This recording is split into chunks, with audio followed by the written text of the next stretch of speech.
There once was a boy named Trent who liked to caress little boys, no matter what shape or size, as long as their age is on the clock they are ready for the cock, he exclaimed with joy. One day Trent was walking down the street and he saw a young boy about the age of 9 without his parents. So he's perfect, Trent thought to himself.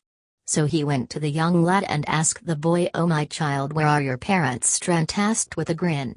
"They went in the bar, but I am too young to go in," the boy replied. "Oh, what a shame. What is your name, my dear boy?" Trent asked. "My real name is Squindo, but most people just called me Yeater," the boy replied.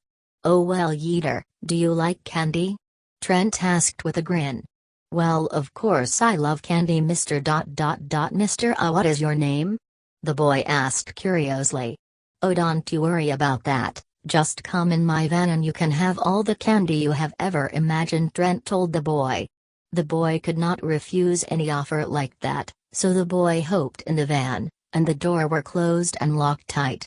"Hey, where is the candy? And why is it so dark in here?" "Mr. Hello?" the boy asked, but Trent did not reply. Instead, all he heard was the starting of an engine. "Mister, let me out please," the boy screamed for help. But instead of help he heard the radio being turned up. After 15 minutes of screaming and crying, the van pulled to a halt. Trent opened the doors of the van and quickly put a rag over the face of the boy. The boy struggled at first but quickly fell asleep. When the boy awoke, he was cold, very cold, and even a little wet. "Where am I?" the boy wondered. He tried to stand up but quickly realized he was chained to a pole. The boy tried looking around but it was very dark, but then he saw a boy, and another boy, and another boy and another boy until he saw all 14 boys with him. "Hello, where am I?"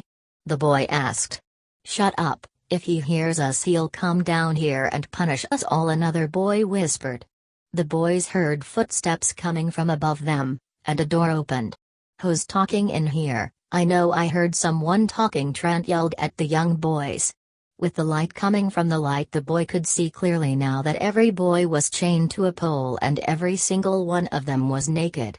"Well, who was it?" Trent screamed at the boys. Then one of the older of the boys, around the age of 11, pointed to Yeater and said he was the one talking. "Well, Yeater, since you was talking, it's time for you punishment," Trent told him. Trent then unlocked the chain Yeater was attached and grabbed him forcefully and took him up the stairs, and slammed the door shut. All the other boys could hear the screaming and the crying. It lasted for hours.